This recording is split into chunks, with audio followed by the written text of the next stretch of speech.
Welcome to the Lyrical and Rock Podcast. I'm your host, Jari. And I'm Aaron. Today for you, we have an album review on the Speakerboxxx / The Love Below by your favorite Outkast. Yes, sir. All right, Aaron, you want to start with the history behind it? Dang, the history. There's so much to talk about when it comes to Speakerboxxx and The Love Below. First is a double album. A lot of people don't know that. So it only has one side of it is entirely Big Boy and the other side is entirely Andre 3000. They'll both have features of the other within their album. Mm-hmm. And Big Boy primarily went for the gangsta approach to southern rap approach to the album, Mm-hmm. while Andre kind of looked at more I guess emotional things that aren't really considered in gangsta rap at the time. Yeah. 2004 was a big time for Atlanta rap, kind of putting it on the map. It was on the Madden game, based off of Speakerboxxx and ATL rap in general. That was the cover that Michael Vick was on. So it was heavy on the ATL, Mm-hmm. heavy on the South. And yeah, it is the only, and I do mean the only, rap album ever to win the Album of the Year Grammy, which is kind of crazy for music because of all the significant rap albums that come out, and just albums in general. The fact that literally nobody else has ever had an album be winning the Grammy, the entire rap album of the year, is kind of crazy. Mm-hmm. Yep. Yeah, as I was listening to it, I was like, wow, you can tell why it won, album of the year. But this is a pretty big fucking album. Yeah, you kind of have to, you have to really listen a few times, listen deep, listen hard and stuff, because it's a pretty good album. Mm-hmm. And I suggest anybody listening here, take some time out of your day, just listen to it. Just experience one of the greatest rap albums ever created. Honestly. All right, you want to go down the song list? Yeah, I mean, obviously the intros are intros. Nothing really special, just pretty. Yeah, I thought it was a pretty interesting introduction to kind of upbeat, kind of. I don't want to say I don't know, odd. Mm-hmm. Kind of odd. And definitely different, but heavy on the odd. Kind of drawing back to their older album sound for inspiration, definitely. Yeah, it's they're trying to pull in the old listeners, just so they can introduce them to a new sound. Yeah, true. All right, for ghetto music, this is actually my favorite off of Speakerboxxx. The favorite? Yeah, that's my favorite. I'm not even gonna hold you. We love to see it.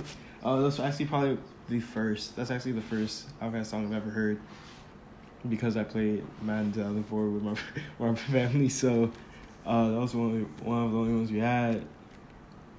Mm-hmm. So that game was just we were always hearing those songs, always Back in the Mud by Bubba Sparks and all those things. Another song on the album, I forgot which one, is also on the album, but ghetto music is definitely a really upbeat, high fast paced, it's song, kind of turned pop, but rap, which I really liked at the time. Yeah, and about this song, I really like how it was that funky style for the beat. Yeah. And I was like, wow, this is kind of good. And then I also thought it was pretty catchy, because after the next songs I was listening to on the album, I just kept remembering this song in my head. It really stood out to me. It was kind of. And I was like, go ahead. I thought Big Boy's cadence is impeccable for this song, and this flow was really nice. Yeah, definitely. Mm-hmm. Definitely. I know a and lot I feel of go for it. Go ahead. I feel a lot of the album, they both do their best kind of feature. It's kind of really start with large scale featuring. And having a lot of people from where you're also from in your music kind of show kind of different parts of your, origin place. It's kind of interesting to me. Mm-hmm. And I thought, the singing was a really nice touch on the song. Yeah, to be honest. And I felt it was kind of a tug of war between the two sounds, rap and singing, but it was not in a bad way kind of tug of war. They merged together to make something beautiful, I was thinking about I saw Speakerboxxx more as just I want to say evolved, but like hybrid version of a rap sing songy soulish thing, while also like introducing some like funky things in there.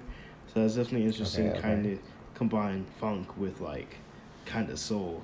I mean, technically like funk is soul, but like kind of a more solemn soul and funk. I don't know how to explain it. Yeah, it's definitely interesting. Yeah, we can move on to the next song now. Yeah, sure. Unhappy. Unhappy. I mean, definitely fits with kind of the theme of what like Big Boy was trying to do with the song. Just like genuinely unhappy and like kind of, I don't want to say sick of how life is, like life as usual or whatever. Not saying that we have to like go deep into every song or whatever, but generally, that's just like the main point of that song. Now, it is a good song, like, you know, kind of like saying, hey, this is unhappiness. This is kind of like what unhappiness means and is in like the hood, like the ATL, his type of lifestyle. And like this is the day-to-day how he gets through that. It's kind of weird because you don't really see kind of deep stuff like that, like genuinely heartfelt crap like that. Yeah, I thought this song had like amazing sounds. Definitely. And I really like the use of electro. It like tells a tale of probably like a different sound that you've never heard before. And it kind of like brings you in because all like the Tales of Poverty songs just like kind of dreary and like dark and shit. But this is kind of, it's like, upbeat, kind of. I was poor. I didn't have anything. Still don't have anything. Type of thing. It's like, I mean, it's not too like attractive. Not something you really want to be listening to all the time. Yeah. I thought the chorus and verses like flowed nicely together. To be honest, definitely. I think I'm not sure who does like vocals or whatever, but it sounds like CeeLo Green. I used to work with him a lot. Yeah, was he on the album too? Like lady, I'm not sure. Not too sure. Was he on I feel like he was on the album. I'm not sure. Probably. I mean, like they all work together like very closely, and sometimes not even like under professional names or whatever. But I'm pretty sure he had some type of vocals on this song, on this album. Yeah, I know. The other guy did though. The other guy. Other guy. Oh, let me think of him. The other guy. Dead. He doesn't get a name. He's actually very important to like Outkast. Pretty much all of their albums. Yeah, Stevie Brown. No, it was something Brown. I didn't want to just say anything. But yeah, Stevie Brown, he definitely literally is the chorus guy for Outkast. Like, they really focus on their verses, what they want to say through rap. And I remember saying in the interview one time, like, they didn't come to the industry knowing what like courses were all the time. Like that wasn't like what was most important to them. It was more of just like really wanted to say what they wanted to say in the verse. You know, because low key, courses like equal commerciality and like how well people want to listen to it. Like despite how well the verse is done or despite anything like that. Well, that. Not saying like verses don't have any type of commercial impact or whatever, but people hear the chorus first. Like it's what sticks with them, and being able to do that was important.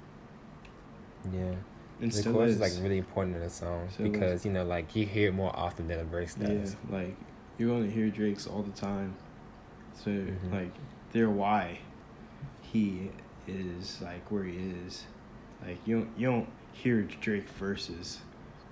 Like, let's be honest. You hear the chorus. That's not really like the focal point of a song. Yeah, it's not really the focal point of a song in a Drake song. It's more like his choruses because they're more like sing-songy and they're more like get stuck in your head. Definitely. All right, for the next song we got Bow Tie. Bow Tie, that's my favorite song, personally. That's your favorite song? Yeah. They always do the horns right, for some reason. Yeah. Oh yes. Literally, that's one thing I wrote down. Never heard one song, where they have the horns be such a big part of the song, and like they always try to sound like a band kind of, which is important to me. It sounds really good and I like it. Yeah, I wouldn't say it has like a very important segment in the song and like the album as a whole, but I will say that Bow Tie definitely like puts a picture to what it means to be like a thug back then, and like it wasn't even thug then, it was like pimps. Like I guess the definition of like pimp, player, whatever changes over time. Like we definitely Yeah, not the horns kind of reminded me of like New Orleans, you know, like the New Orleans sound. Yeah, true. Not like rapping New Orleans, just like the classic kind of New Orleans music. Yeah. Yeah, I thought the instruments sounded really lovely. They were very beautiful. Always. All right, for the next song, a classic right here, "The Way You Move." Oh yeah, everybody knows that. You know, for obvious reasons. Like it's obviously like a really good song. And like the verses on there are definitely solid. Like they're solid verses for like a really commercial song, which you know not everybody would think is the most important thing, but keeping like consistency throughout the album as a whole is very important, and something that Outkast does well in my opinion. Yeah, I feel like the horns went real hard on this song, to be honest. Yeah, definitely in the chorus. Definitely set the chorus off. Yeah, he like some kind of storytelling elements. Yeah. I thought it was really good. Definitely. Like how you talking about when he walked into the club. I was like, that's nice. Yeah. It's nice to hear like storytelling elements from like rappers. Yeah, I mean also like once again like Sleepy Brown's inclusion in the song and like him setting off kind of like I want to say a different perspective of the whole thing. So like, you know, you hear Big Boy talking about whole room fell silent. You know, everybody's looking at me and stuff like that. And then Sleepy Brown's on the side like, hey, maybe what you got. Like, you know, he's talking about an entirely different thing at the same time as this whole Big Boy telling his whole story. It's like they're both of the same like thing, of the same source. It's like interesting to see that. Yeah, I know what you mean. I would hope. All right, for the next song we have The Rooster. Okay. The Rooster. Actually, it was a really important song. They ended up using it in their original movie. Well, their first movie, Idlewild. Well, first and only, I think. Idlewild came out in like 2006, I think. And yeah, just like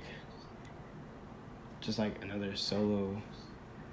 Another solo song that raps about like the problems that people like him face in their daily lives, and especially with like relationships, to be honest, especially with like the relationships of, you know, this pimp guy who's also like a family man, which kind of speaks to like, I don't know, jazz influences and what makes them use what they did, like the sounds they did to make the song what it is. Yeah, to be honest, I really didn't like the hook on the song. I thought for like an Outkast song, they could have done way better. I like the horns. The horn. It was more of like the horns that set off for me, because I mean, like it's like throw your neck down, like you hear the whole thing. Like I don't know. I want to say it like spoke for them. Instead of them having to be the entire voice of the song to let the track more play. So I don't know. I appreciated that. Because, like, especially with the instrumentation, yeah, it's definitely important to me. I like how you explain this stuff in the song, like what he goes through, how he's done, what he's been, and I really like the funky beats again. The funky beats really hitting on this song.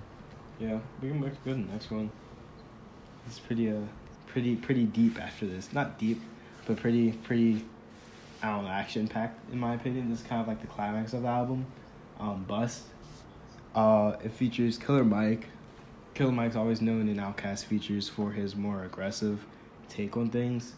So he's like kind of like introducing himself. I don't want to say introducing at this point in the album, because, you know, he's been a long-time member of kind of just like the social circle of Outkast, like Goody Mob and them. Killer Mike's just a rapper.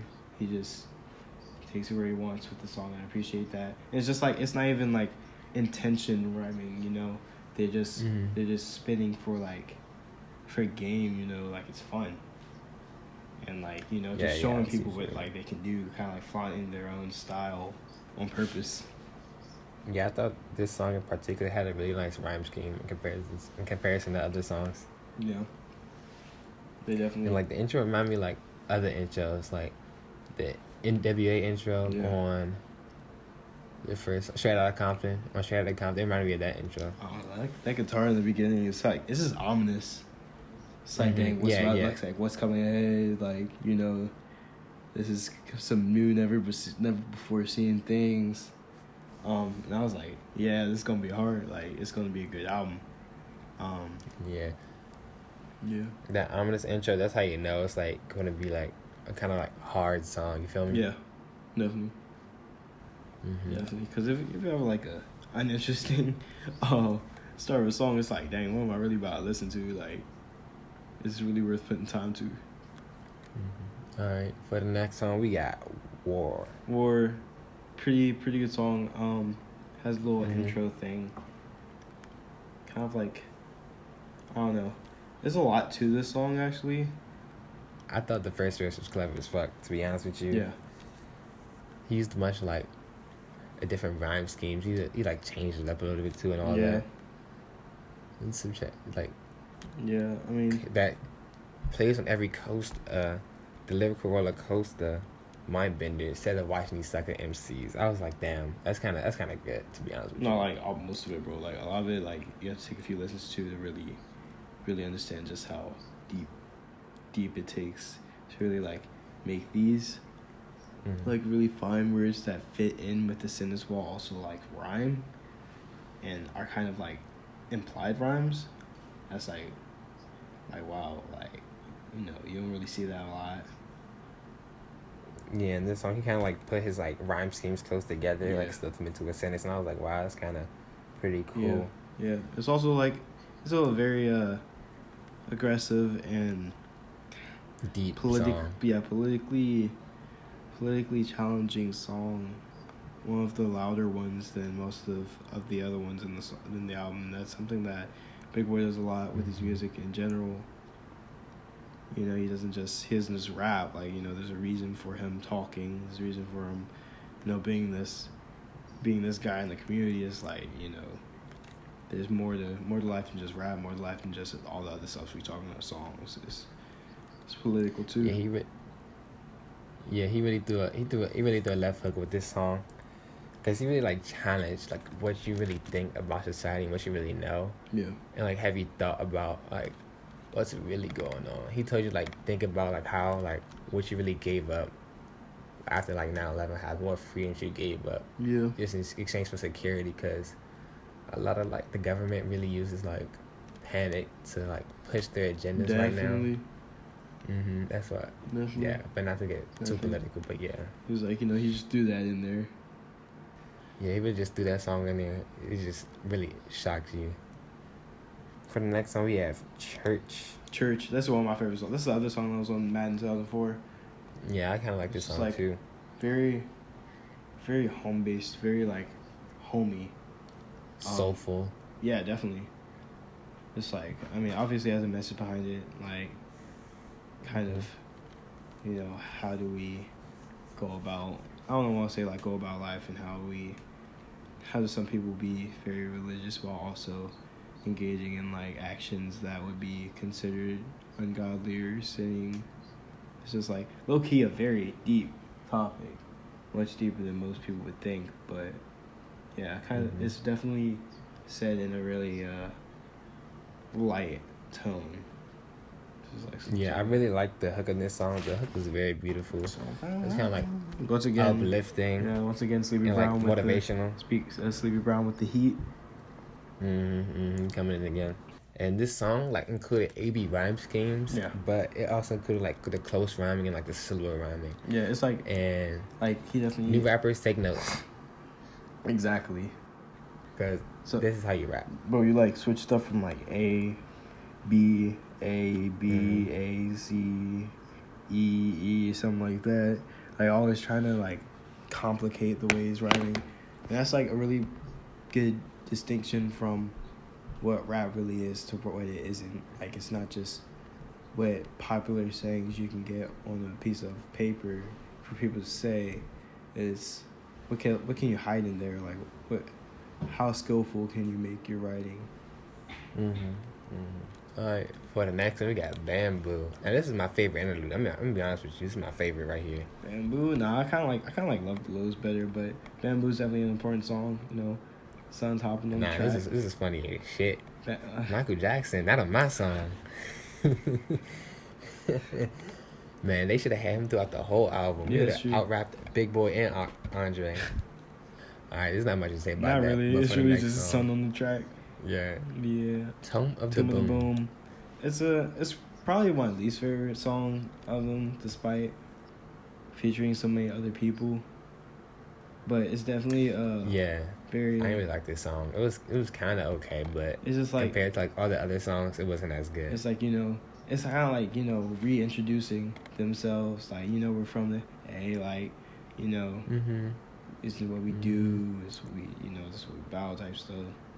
Yeah, they might have experimented, but this is who they are right here. Yeah, like one of the people on the album, ATL niggas. I never even knew that his name was Lil Brother. Like I ain't even know. Lil who? Lil Brother. I don't even know. But he's only in Outkast songs. Pretty sure. Lil Brother verse 2 is Big Boy's brother that nobody knows. Damn. But he just appears on some tracks. Yeah. Alright, for the next song, we got E-Mac. This is the interlude right here. Like, sorry. I mean, it's just like, you know. This wasn't much. I mean, not really that. It's just like emphasizing. But it's 4 lines. Re-emphasizing where they're from. I mean, and just like, yeah, this is it. You know.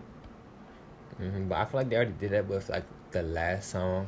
So was it really needed to repeat this? Yeah, it's just really good. I don't know, I like it. Liked it. I don't actually know who that was on the interlude, but I actually liked it. Some interludes be seeming too long. Next song we got is Knowing. Features Andre on this one. He has the hook. Definitely. And he did that well. It's called The Art of Storytelling Part 3. Yeah. A lot of people don't know that. The storytelling element was like really important in this song. It was like a key part of this song. Yeah, I mean, it's just like, you know, kind of really telling them, like reintroducing them to what they actually are. Like they're more than just what's expected when you hear the name Outkast, or like when you think, or I don't know how weird people usually expect from them.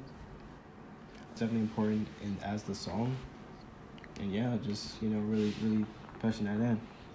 Yeah, I really like this song also. It's also one of my favorites beside Ghetto Music with Andre 3000, because the word manipulation was just really on point, really key. Yeah, I mean, both their... One of the highlights of the song. Yeah, both of their parts are just, like, very well done. They definitely... feeds off each other. They definitely work well together. Easily work well together. Alright, next song is Flip Flop Rock. Flip Flop Rock. This is probably the most commercial of the actual like rap songs where people are really, really throwing out verses. Features Jay-Z. Kind of just like really, I don't know, it's just like they talk about very political things while also switching up their style and switching up their own complexity when they're writing. So it's like very important to show that like rap isn't just like a very basic thing. It's a very complicated, multifaceted thing that has many different things to offer, and kind of saying it's valid, you know. I thought this song was like a really interesting concept, the way that like switched up each other's flows. I kind of thought Big Boy sounded like Andre. I wasn't too sure, and I felt like this song right here was another like example of them kind of flex their like rapping power. It sounded like flex how good they are at rapping. Yeah. Definitely, like, I mean, it's just like when 3 people like that hop on the track. Another thing is, like, Jay-Z's known for being, like, one of the... rappers. like Eastern rappers, like New York rap, when Outkast is considered Dirty South, and there's, like, obviously the Out West rap. So, you know, the big beef that took place between all of them, it kind of shows, like, all of them on the same track, just rapping for...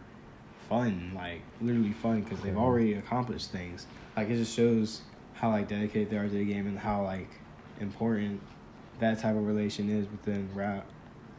Yeah, it wasn't really like the rappers pushing the rap, like the coast to coast beef. It was like more like the media stuff, because the rappers together didn't really like. They actually liked each other. Yeah, not to mention like, I mean, it's not like they would fly out just to see these people, just to beef with them. Like, who's going to fly out just to beef with somebody? Like, that's so dumb. Yeah, because so you know, Tupac and Biggie, they used to be friends before like the whole beef that happened, before he got shot. Yeah, and make Tupac paranoid. All right, next thing is the interlude. Interlude. Yeah, it's just literally another interlude. Yeah, it's just it's not. They're really not much. Yeah, I mean, it's just like kind of restarting, re-emphasizing how kind of Outkast is. There was a lot of speculation in like the relationship between Andre 3000 and Big Boy, especially with them like splitting up to do individual albums. There's a bunch of like are they beefing or something like that, when the whole time they're just like they're cool, like they're always they're just busy with their own things. Yeah, they're just busy with their own things. Like, people have separate lives from like what their main focus is. All right, the next song is Reset. Yeah, Reset. It's just like, I don't want to say sad song, but just like very mellow, very vibey. Got Goody on there, and CeeLo Green just really like kind of really pushing that, just like cool, like that's something else that, you know, Pimps are about, Outkast is about, Big Boy's about, like just that type of vibe and song. Yeah, I thought this song was also pretty deep, to be honest. Yeah, and a lot really like especially the 90s CeeLo's vibe part. about it. Especially CeeLo's like the part. 90s R&B vibe. Yeah, that's what I got from out this song. It's like kind of like 90s R&B vibe. Something like All right, next song is an interlude called D-Boy. D-Boy is just like really emphasizing once again, like, you know, what is it to be part of the life as growing up in like ghetto ATL, and like really the neighborhoods around there.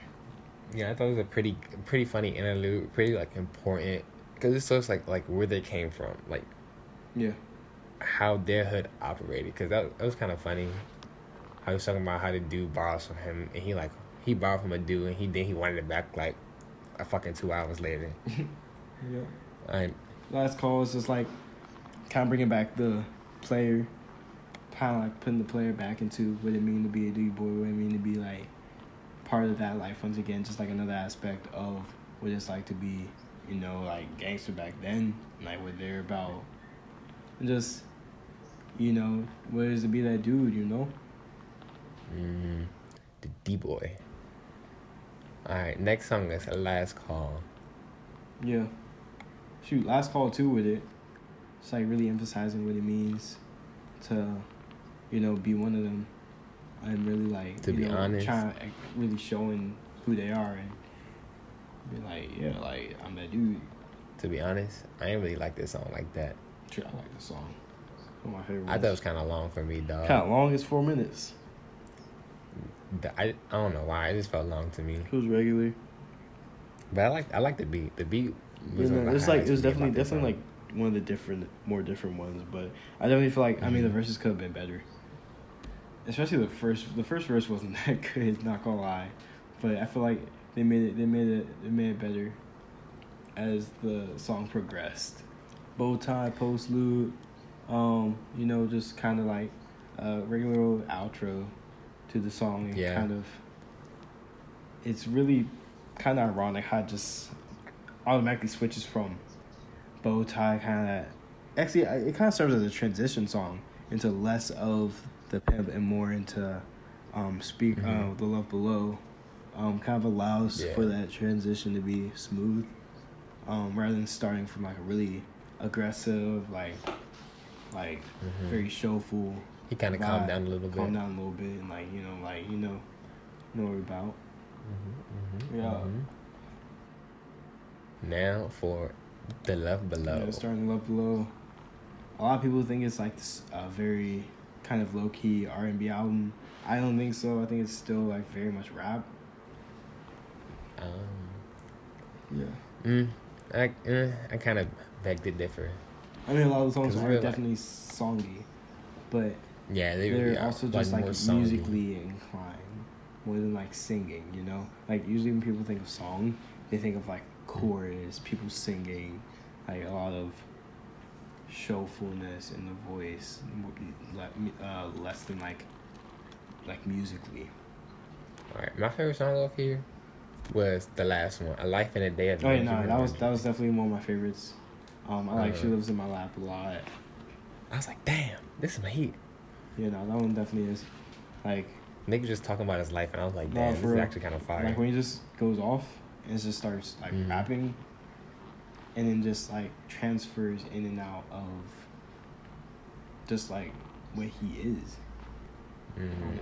Like how he came to be. Yeah, like I mean, he's definitely involved with the gangsters. Like he is one in the whole like group or whatever, but this is a complete different perspective than that of Big Boy, and I appreciate that a lot. Alright, for the intro wasn't much. Yeah, I mean, it's pretty okay.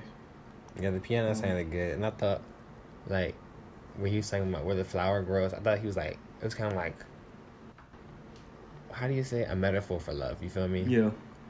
Yeah, like where is he actually going to be when it low-key kind of points to his quote-unquote pimpness. You know, some say Atlanta, some say New York, some say Paris, France. Kind of shows like all the places he is, all the places. This flower represents like what he kind of pictures as the actual one, despite all the others, which makes sense to me. It's pretty hard to pick out from just like 20-something words, but it definitely can be seen. Yeah, I feel like what you're talking about, like where this flower grows, I feel like he was talking about maybe like either himself or the album. That's like true. Him growing over this whole album, or like That's true. Like the start of this album from a seed to the last part, which is like him and like him finally being a flower, and how he like grew up like over his life. Yeah. In his career. First actual song on this album is Love Hater. Love Hater. It's pretty good. It's just like also very musically inclined. Very pretty jazzy. Very soundy. Definitely very soulful, which I appreciate. Especially for like a intro song, you think it's gonna be something very loud. You think it's gonna be taking your attention away, but this one kind of like leads you right in, leads you like opens the door for you, takes your order, sits you down. You know, kind of waiting for you to really be introduced to the rest of it. Yeah, I thought this was actually a pretty like fun kind of song. It's pretty jazzy. I thought it was like seamless transition from like when you're talking about the flowers to like this love song. Yeah. But then he started talking about how everybody needed to quit acting hard and shit before they get their ass. And I was like, wow, that's actually kind of pretty funny. Yeah, I mean, it's just like, it's kind of chill to me. Like, you know, it's like, hey, y'all stop wilding, you know, like, we're cool, you know. You think it's pretty chill? It's pretty. That he threatens to get his ass whipped? Yeah. It's like, you know, this is a very calm, like a calm power, you know. Like, yeah, I'm like, I have people or whatever. Like, I can be that Speakerboxxx dude, but I can also be all this. All right, for the next song is The God Interlude. God Interlude. It was interesting. Very interesting. I thought it was funny. It was definitely funny. Except for that one time in Japan, you know, God, head don't count, do it. It definitely speaks to the Love Below's intro and like, you know, quote unquote how he's everywhere, and like what that means, and just kind of really building on from other songs, which is something a lot of people don't do, and don't know, and definitely builds to what he was trying to say in the album as a whole. A hit does count as cheating. Oh, I don't think that's what you're supposed to be talking about. I mean, yeah, it was a pretty good interlude. It was actually pretty funny. Does it count? But it does count. It does count. It does. Y'all heard it first, folks. Y'all heard it first here. All right, for the next song is Happy Valentine's Day. Another opinion, it's not talked about enough. His verse was very good on this one. Oh yes, I really like verse 4 out of all of them. Yeah, I mean, that's the only verse there is for real, other than him saying Happy Valentine's Day. Yeah, that's actually he actually went in. It's very like built. It built up very over a long a long time. Mm-hmm. Like, build up to the first 3 verses, and then the fourth is like, this is actually what he is. Mm-hmm. Kind of like, this is my final form. Mm-hmm. Yeah. And I thought it was a pretty interesting beat That was sweet for the song. Very experimental, in my opinion. Mm-hmm. But it worked. I thought this like song was him like talking about how like love is fleeting. It was like, like there's not true love out here. Maybe like we need to get together, baby. That kind of shit. Yeah. Mm-hmm. For the next song, we got Spread. That is one of the best guitars. I mean, I guess not guitars. Drum solos that did a lot of songs in general. Very unique, very upbeat. And this message is very low key, very sexual, low key, but yes. But yeah, it's like Spread. It's it's a good song. It's a good song in my opinion. Like, I like it, but I know a lot of people might not. We feel like this is a sex song. You feel like you played this during sex? No, I wouldn't. But this is like, what it is. This is this guy. Like, it's what he wants. It is what it is. It definitely is what it is. It definitely points to like the overall theme of the album. Mm-hmm. The next song is just an interlude. And it's Where are my panties? lusty intentions. I mean, obviously these next few songs are tied together. Mm-hmm. Pretty much the whole album is a story, but Spread, Where Are My Panties, Prototype, it's just like that kind of one night stand relationship type thing, mm-hmm. where, they wake up the next morning, Where Are My Panties is the next interlude. Like, dang, like. Yeah, I thought it was kind of funny. What do I think of this person? They're basically thinking the opposite of each other and kind of speaking to gender mm-hmm. perception, how either gender perceives the other. Mm-hmm. And a lot of people don't think of that stuff when you're writing music, and especially interludes. Mm-hmm. So I definitely found that interesting. The thoughts between two people after a one night stand. Yeah, exactly. Like, people would think it's just not very mindful activity or whatever, but mm-hmm. definitely deeper than it's advertised. Yeah. Be an insightful hoe. Yeah, this is where I like first got a clue how this was like a storytelling album. Yeah. Because he ties into Ice Cold like a lot during this whole album. Yeah, I mean, it just definitely uses Ice Cold again. Speaks to this like Andre 3000 and Big Boy actually do a lot of nicknaming and I am this, I am that, Yeah, having sub names was like a really important thing back then. Yeah, having like sub rap names. Kind of using it excessively kind of speaks to that, and like how they change it around. Like how Wu-Tang really be themselves. Yeah. Everyone in Wu-Tang Clan had like separate names for like maybe like it's like dang, like you're getting hit by all these different types of one person, like kind of speaking to their individuality and kind of their breath, really. Definitely. Yeah. All right, next song is Prototype. It's one of my favorite songs. Heavy on the guitar, heavy on the vibe, for real. It's like very personal, very intimate, and yeah, I mean, it's very singy. I hope you're not expecting a full rap for this. It's like, I mean, but it's also like kind of speaks to the, I guess, sensitivity of people. Like, you wouldn't expect this guy who's part of, like Outkast or like Dirty South group to be thinking these types of things. It's not what you would typically personify their brains as thinking, but definitely points to the depth once again of this type of personality and just how real it is, how human it is. I thought this song was like actually pretty catchy compared to like most of the other songs in this album because I mean, they're very easy to know. Yeah. But like really understand and really comprehend two different things. You can kind of tell why they released this as a single because they need to get this on the radio, they need to get this popping, get like more like attraction to the albums. Like, you're not seeing the entire album. It's kind of a hint to what the Love Below was going to be, how mysterious, builds like tension before like actual release or whatever. Kind of like that. Like, so they release like different songs from like different parts of the album, like different feels to them, you know. Yeah. Definitely. Next song is "She Lives in My Lap."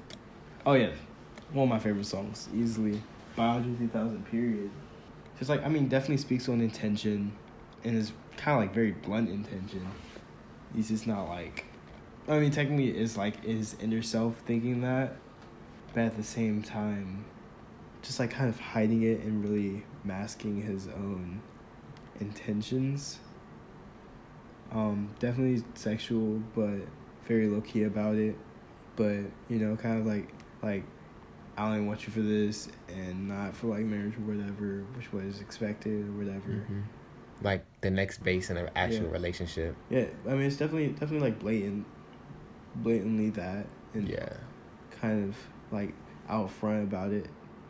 Yeah. Instead of what other people would just like assume as like some type of whole lifestyle, it's just like being very blunt. Like, I'm gonna tell you, this is what it is, type stuff. You know. He like kind of emphasized that by that "she lives in my lap" line. Yeah, yeah. Especially saying it like that, like, you know, only things that go in your lap are really like not subdued but submissive and almost owned. But that's another story. It's another conversation. Yeah, for the next song we have "Hey Ya." This is a classic right here. Definitely a classic. Definitely one of the better known Outkast songs. Even though, like, literally, I remember in the interview, Andre 3000 was saying that the 4 chords used to play "Hey Ya" are the first 4 guitar chords he's ever learned. So it definitely seems like kind of like a novice vibe, but like to me, Andre 3000 is just like a genius musically anyway. So I mean, it's very simple yet complex in its message. His message is quite ironic from the kind of like upbeat chorus and sing-songy verse, but the whole time it's talking about like the darkness within relationships and stuff you would never expect from such an upbeat song like this. Yeah, I used to know how to play this on my trombone. For real? Yeah, back in like fucking high school. Should have relearned it. I don't have no fucking trombone. I mean, I used to play this at like rallies. Yeah, I mean, people know it, so like, you know, especially during like Dirty South, like that's where, like college football is huge in the South. So, like, band songs are especially important. Another thing about this is just like, it really was one of the first times rappers were deliberately singing, like, versing songs, instead of like straight rapping, having all this like straight rap stuff in there, which would be considered like straight rap, straight this, straight that. Hey, I was a very poppy vibe, very like appealing to like mainstream stuff. Mainstream, but like not mainstream in its like message. Like, you never hear mainstream stuff that is really, really rooted in like emotional things. Would you say this is the most singy like kind of song on this album? Singy? I mean, it depends on what you define singy as. I mean, "She Lives in My Lap" is literally all sing. He kind of doesn't rap much in this song. But also, like, "I Like the Way You Move" is very singy, despite having verses. Like, the main part you hear is the singing.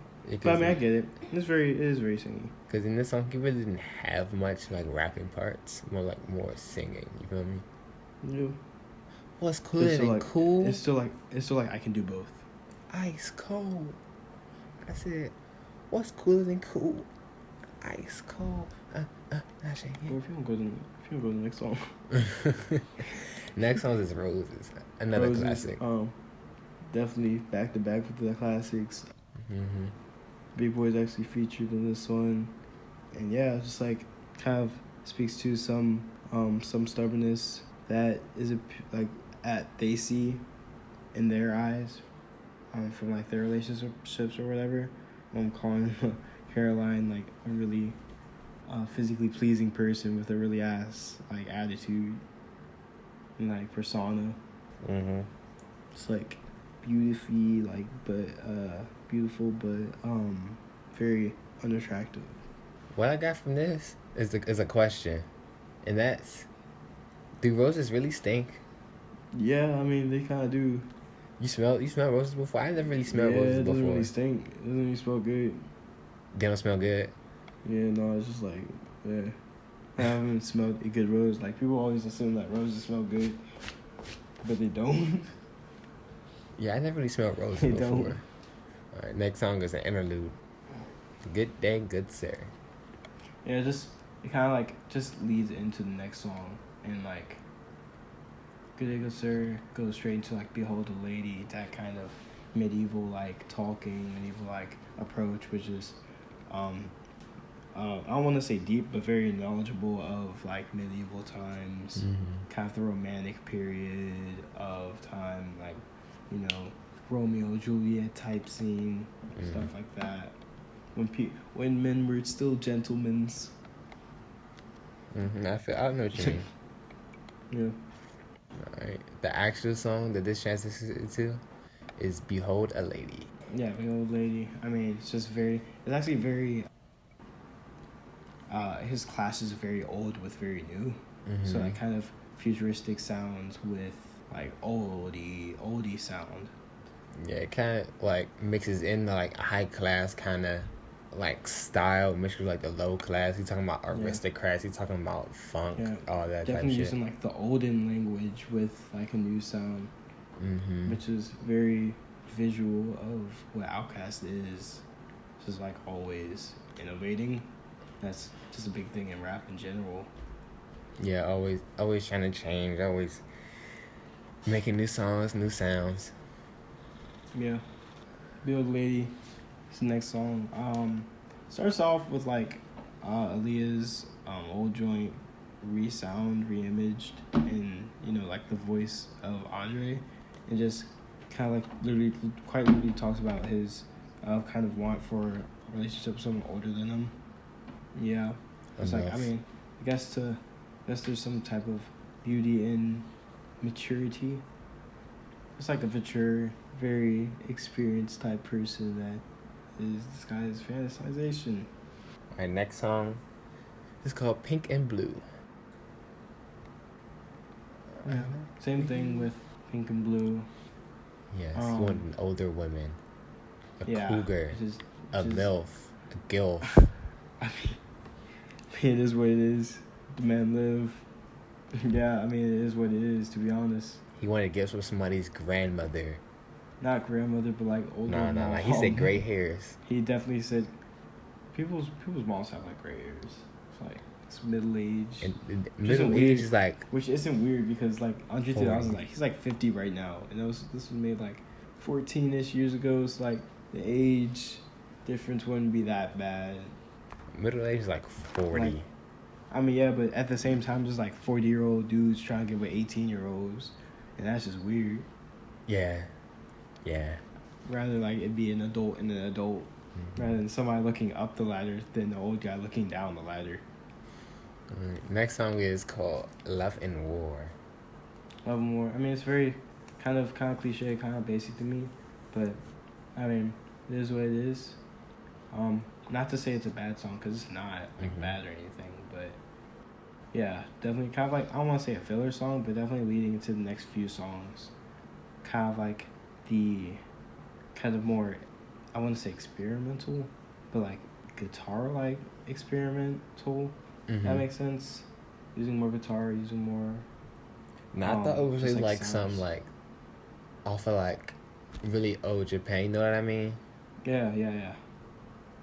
They were like stringing instruments from Japan. Yeah, there's definitely a lot of range in this album in terms of like music, which I appreciate.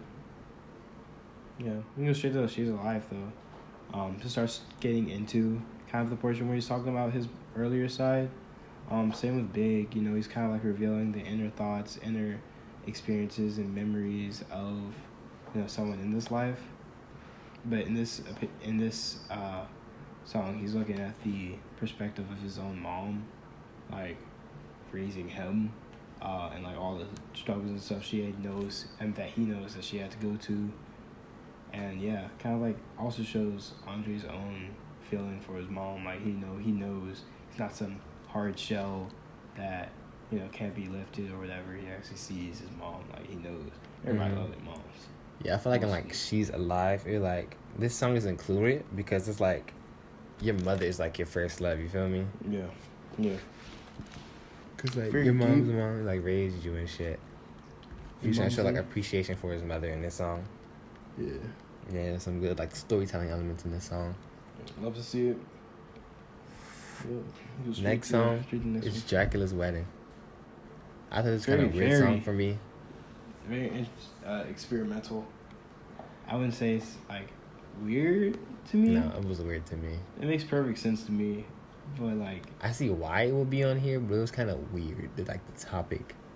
I mean, think of like that more medieval part of time we were getting into, and like how all these songs are still kind of themed, despite being shuffled a certain way in the album. But I definitely think like this song has its place in the album, kind of tying in both that love and medieval type feel together, and then this point in time is talk coming from like the opposition's point of view rather than like the person going in. Kind of like a positive, instead of like a positive note, it's kind of the perspective of the bad guy or whatever, like from Dracula's point of view. Yeah. I just really thought like this song was weird. I was like, what the fuck? It's bro, you gotta give it a few listens. And definitely start making sense. The next song is an interlude titled "The Letter." This song really just is a bridge between the last song and the next song, to be honest. Yeah, it was just emphasizing how he lost his song. Like, he lost his love, I mean. Yeah. What he thought was his love. Yeah, and it just leads to the next song. Which isn't really a song. It isn't a song, it's just an instrumental, but it's my favorite things. Everybody knows that song. Yeah. I liked it. It was fire. And it clever spin. Yeah, it definitely has its space in the album. And definitely is a good way to lead into the next song. Definitely. Next song is "Take Off Your Cool."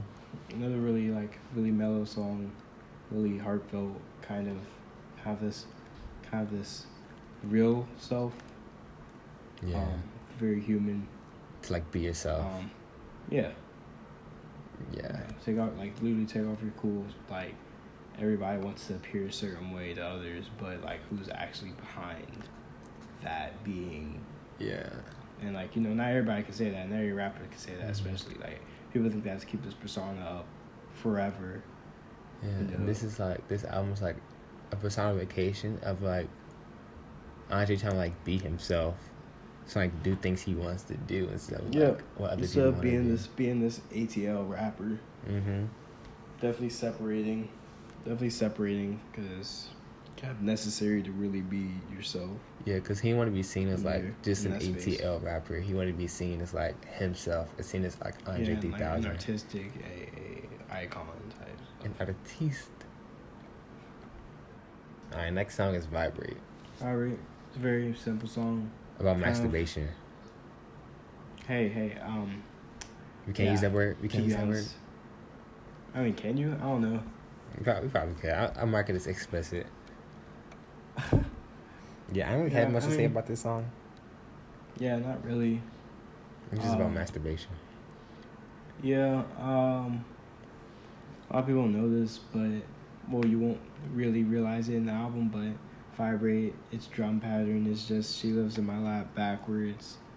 Kind of just like, it's She Lives in My Lap for a specific reason. Kind of like the themes of She Lives in My Lap are more sexual, and like Vibrate being kind of about masturbation, and like the theme with it kind of, and the flipping of She Lives in My Lap kind of validates those same vibes, and like, I mean, yeah, it definitely fits it into the album. Yeah, this is basically like the end of like this, like kind of like the storytelling arc of this whole album. Yeah, definitely, like, especially She Lives in My Lap, like Vibrate being about like not letting yourself be controlled, and She Lives in My Lap being more of a possessive type song, like, yeah, we are this way, we will be this way type stuff. Yep. Alright, last and finally, song is called "A Life in the Day" of Benjamin Andre. Easily my favorite song on the album. This is my favorite song too. Well, this part of the album. He really kind like of shows his just like actual showcases lyrical himself. prowess Yeah, in this part like, of the song. he has very few times where he has to, but he can always just pull out. He can always just pull out his ability, his really lyrical side, and like story tells the entire time. Yeah, just one straight verse the whole time. Literally, his entire life. Kind of as soon as he got prominent in his career, and specifically, basically speaks of a relationship with somebody, over a long period of time, and like his life at that time. Yeah, this is easily one of my favorite songs of this album. Yeah. It was a nice way to end it. Definitely. Leading us on. It's been definitely a long time since the album came out. We were still waiting for like a solo Andre album, hoping for a complete version of A Life in the Day of Benjamin Andre, and just like how the life of the day changes over time, like changes from his earlier days when he was kind of like a pimp, like following the crowd type stuff, to, you know, kind of getting into more artistic things, that more personal artistic things that matter to him. Alright, so now our conclusion statements. You want to go first with me? Yeah, I can just go. I mean, it's one of my favorite albums for a reason. It's great. Really shows two different sides to a big old story. Definitely holds a lot of slept-on songs like in hip-hop history. I think are important for people to hear and for people to keep hearing. It definitely has big playthrough value, like, and replay value. Like, you will be listening to this once you like really hear it. Definitely, like, it's definitely in my playlist all the time. I always play this album. I love it, and it definitely influenced a lot of hip hop artists, especially in the A, and especially in the South. Yeah, and for me, this album, the Speakerboxxx and the Love Below, I feel like this is a really important album in like rap history, because it's like it really showed like a turning point for like the career of Outkast and like Andre and Big Boy. And this album would not be the same without like the two of their like separate sounds being together, because it wouldn't be Outkast, it'd just be Big Boy and Andre. And I feel like it has something for everybody, you know, like Big Boy's like ATL sound and like Andre's experimental sound, like sing-songy songs and like club songs and like, you know, songs, you know, to have the dirty with.